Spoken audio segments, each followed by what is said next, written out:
Now, the signers knew when their names went out that the king would put a death warrant out on their heads.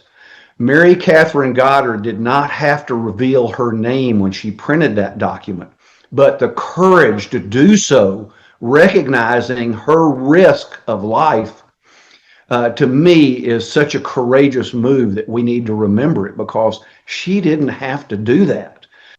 You are listening to Historyman, the platform for historians, curators, and authors to tell their stories of the American Revolution, walk in the footsteps of heroes, and proclaim freedom reigns.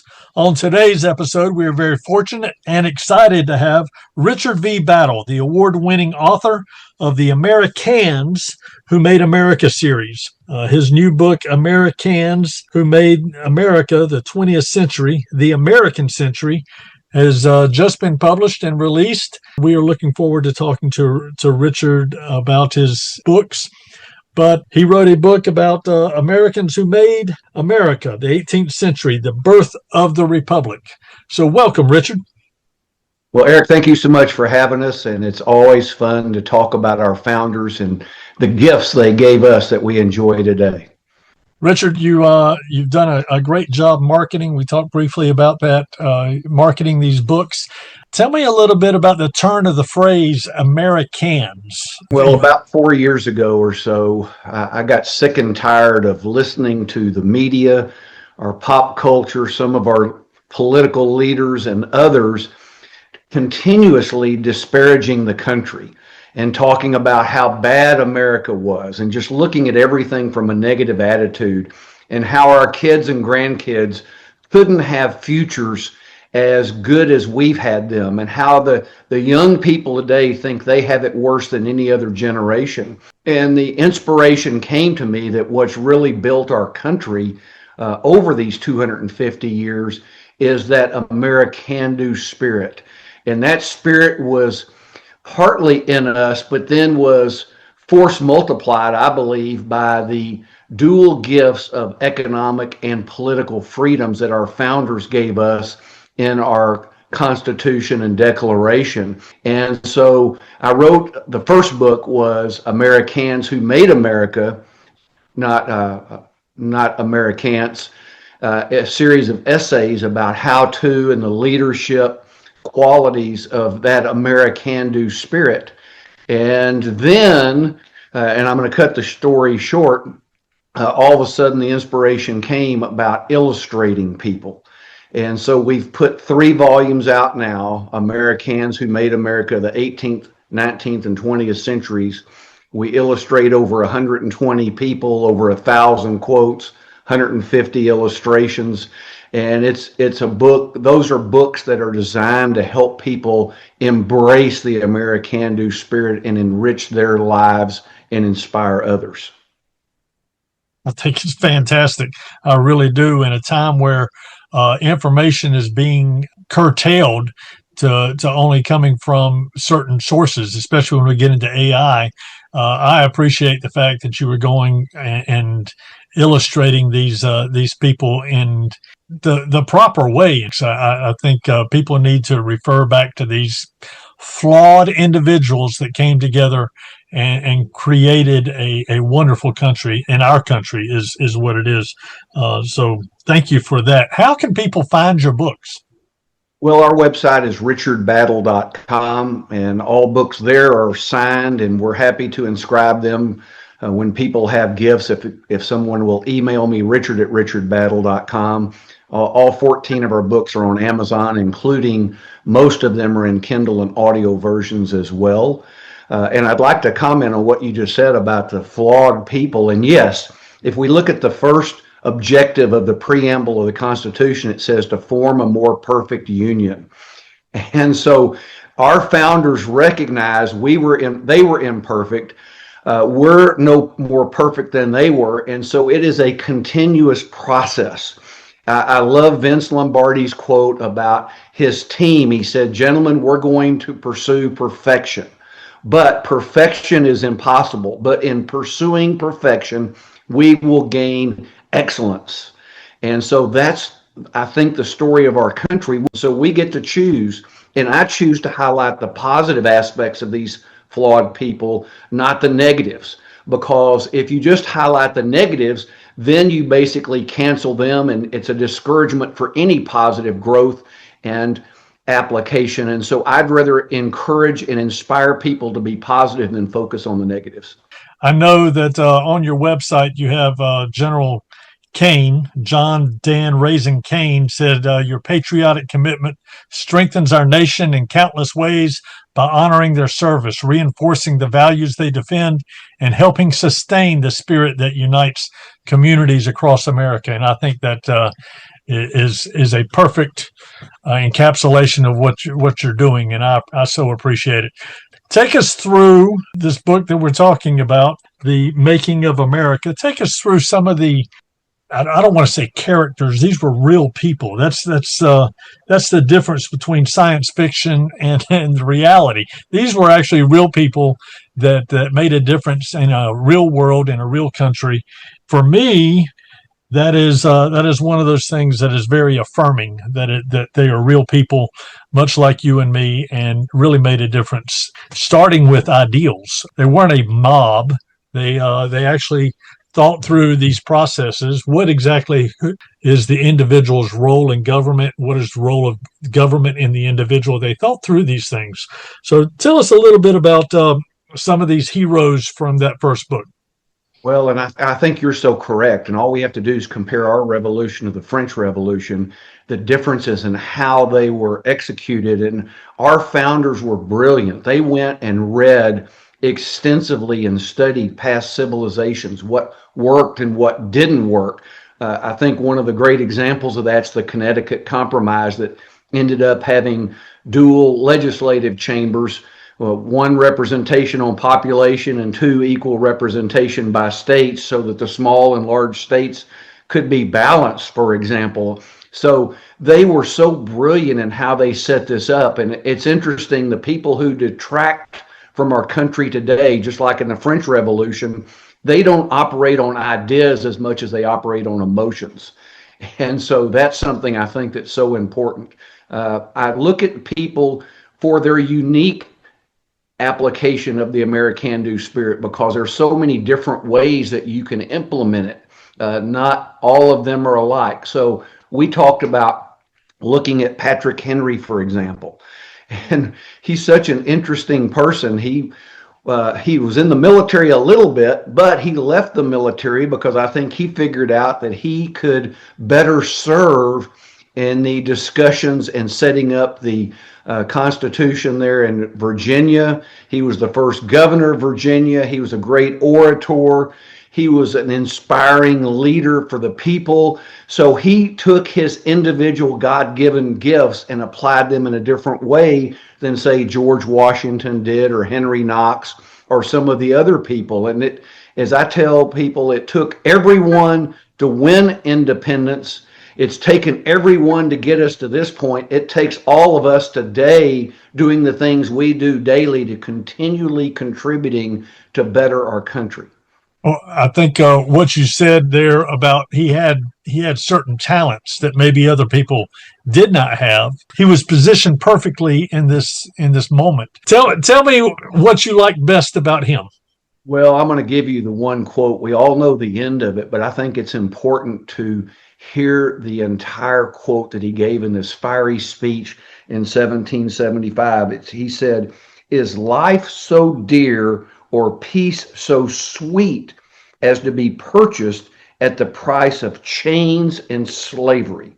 Forbid it, Almighty God.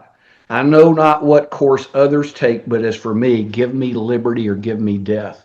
And we have a discussion in this country today where we have socialists trying to take over, and they sell free stuff, but they don't tell people they have to give up their individual freedom and this God-given gift that we've been given in order to even try to attain that. And that's the thing that people need to recognize. There's nothing more precious than our individual freedoms that we've got, and we've had them eroded by government over time, because government can't do anything for us without doing something to us. And there's always a price of giving up liberty to let the government do something else. kudos to him and others for articulating exactly where that freedom versus slavery, that line was drawn. It is interesting, and I'd be interested to know how you wrestle with the fact that a lot of these founding fathers were talking about freedom and liberty, but were still slave owners.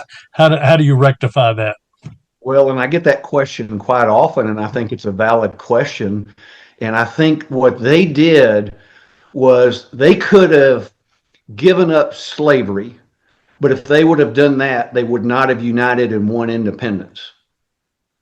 And I think that they came up and they recognized they had to compromise to not outlaw slavery in order to get all 13 colonies together, as well as trying to get the help from the French and the Spanish to win the independence, and then they could work on the slavery issue later.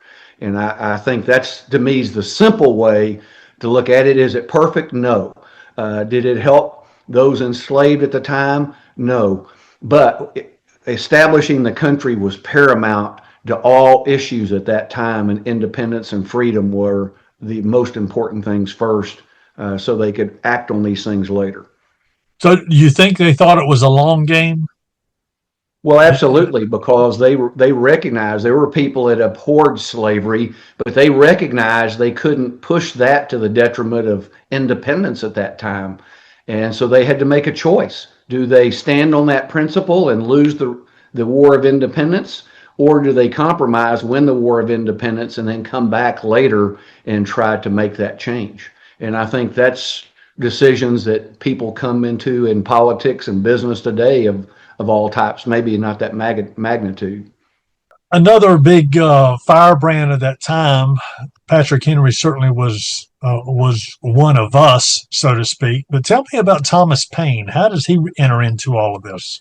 Well, what interests me about him is he was born and lived in England and didn't come to America until about 1774. And he was another one of those people that all of his life, he was just kind of an ordinary guy. Nobody really expected him to be intelligent or outspoken or a leader or anything else. But then he gets a job with a newspaper here in America, and all of a sudden his mind explodes with being able to be a critical thinker of the issues of the day. And so he transforms from reading the things that he's printing into writing ideas. These are the times that try men's souls, common sense, the American crisis #1 that Washington read to the troops in 1776 as motivation. His words probably contributed much more to the war effort than if he'd have carried a musket at that time. But again, he exercised that spirit when nobody believed it. And it illustrates a lot of times people will pigeonhole us. They'll see us for how they see us today, and they think that's all we can be. And I think it's important for us not to look at people how they are, but look at people and what their potential is and try to encourage people to fulfill their potential, especially our young people.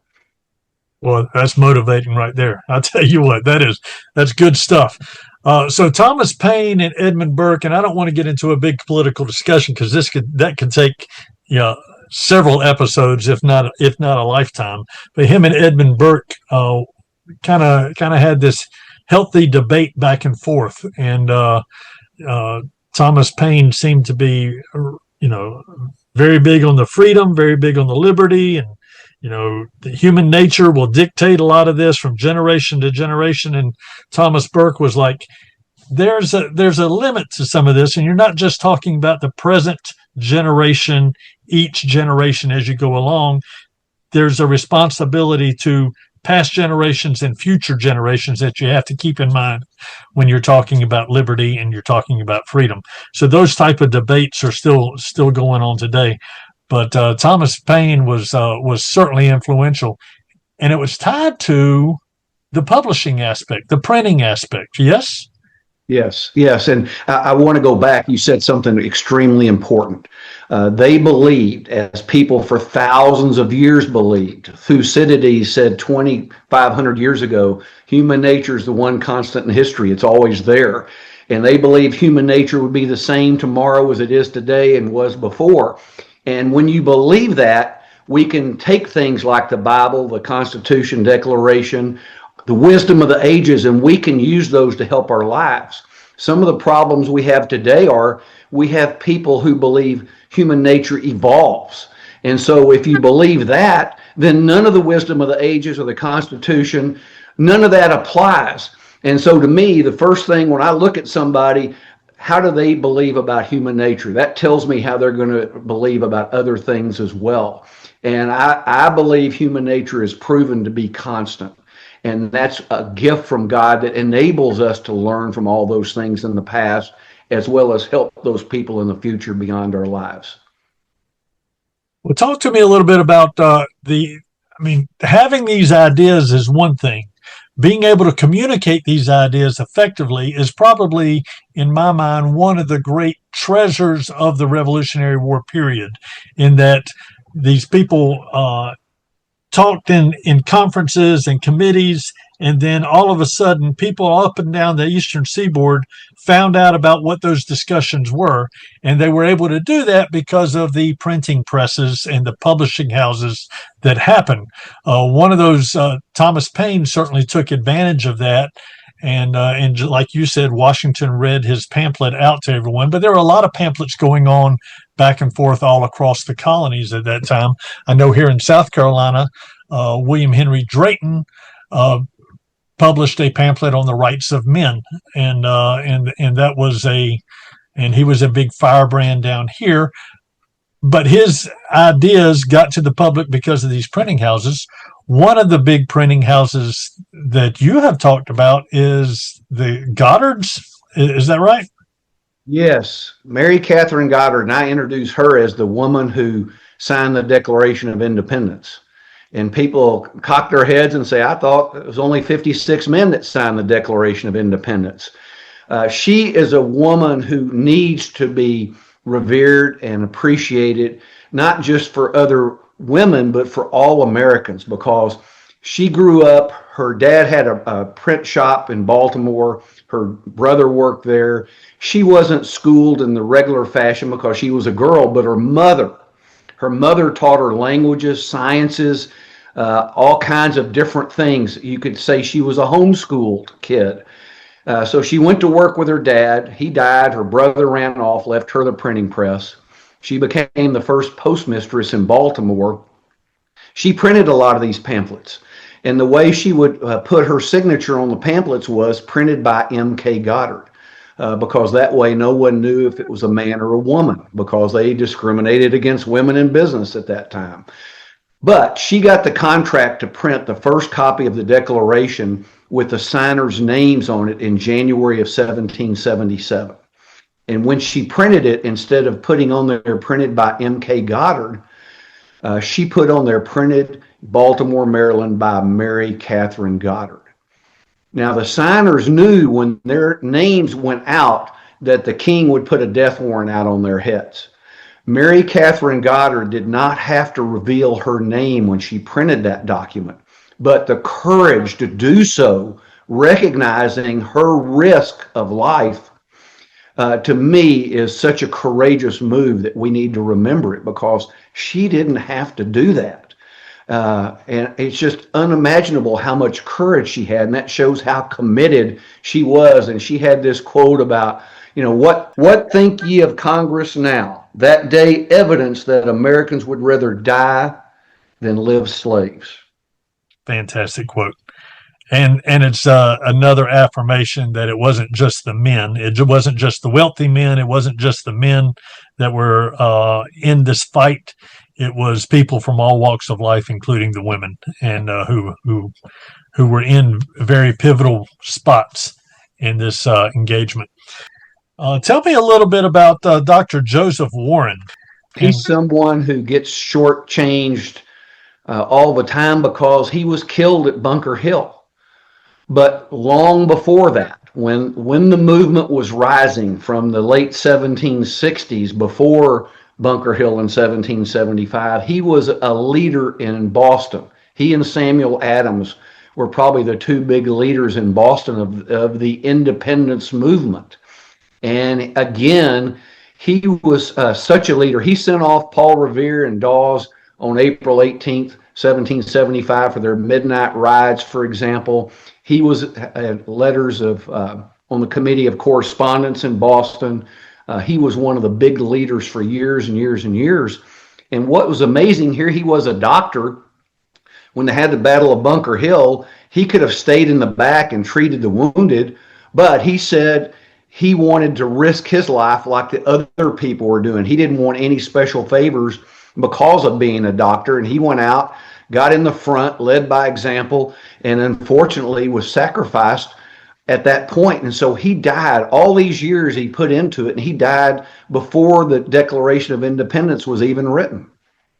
Find it interesting that he was one of the main movers of the Suffolk Resolves that came out in September of 1774, which is one of the first resolves I call them the associational documents, where the colonies were trying to figure out what exactly are we uniting under, what are we upset about. The Suffolk Resolves were one of the first that came out of the nation after the Articles of Confederation. So it wasn't just that he picked up his rifle and went to the front. He like you said, he was one of the founding fathers in many of those conversations that happened almost 2 years prior to the Declaration of Independence. He was tied to the Suffolk Resolves. The fantastic biographies of these heroes, and these are just a small encapsulation of those you included in this book. So, Mr. Battle, what is your definition of freedom? Well, freedom to me is God-given rights that can't be changed by men. As they say, if men can give you rights, they can take them away. And those are rights of individual liberty. We all are individuals formed in the image of God. We live as individuals, and that's one of the great blessings. We're not part of a group. I don't rely on my being a man to get men's freedoms. I don't rely on my skin color to get certain freedoms. My rights are individual, and I get to interact with people as an individual. And that is freedom. Now, do I get everything I want because of that? No. But that's one of the things with freedom. We don't get everything we want, but we get the right to pursue that happiness, if you will, and strive to be the best we can as individuals. And to me, that is great. I don't want to be subject to other people giving me something or taking something away. I want to be able to live that freedom and make the choices and be the best I can. I want to play a little devil's advocate with you on this. Okay. What if you fail? Failure is part of life. I've failed many times in life already, and I'll fail again at something. And so I've learned something from every failure. We're not promised success. We're promised the pursuit of happiness. Failure in the people I write about is common, and the people who achieve some of the greatest things overcome many adversities and failures as well, because it's not how many times you get knocked down that counts. It's how many times you get back up, as the old saying says. Fantastic. Tell us about your series of books. Tell us how you can get a hold of them, how we can get a hold of them, and what you hope people will gain from reading these. Well, and again, it started with Made in America by AmeriCANS, not AmeriCANS. And these essays are leadership, how to exercise your AmeriCAN-do spirit. And that's the first book. And then we have the 3 books that are the profiles, 123 profiles, over 1,000 quotes, 150 illustrations. Very easy to read from upper middle school and above, inspirational, motivational, leadership type lessons. And we're working on the 5th, the capsule of it, another book of leadership essays we hope to get out next year. If people would like to get a hold of you from a motivational speaker standpoint, how would they find you? Well, my website's richardbattle.com. They can email me, richard@richardbattle.com, and we'd love to hear from people. And any way we can be of help instilling that can-do spirit and love of country, we're all in. Richard, thank you for being with Historyman. We look forward to getting your books and reading your books. I'm like many people who are probably listening. I am freaking motivated, man, and I am. It is wonderful to be an American. I echo your sentiments about being free. Is a wonderful thing to pursue your gifts, your talents, your dreams, but you also have to recognize that failure is part of that, and you can learn in that failure. But pursuing of the dream is what makes America great in many respects. So, thank you so much for spending time with us. My pleasure, Eric. God bless America. God bless America. Exactly, buddy.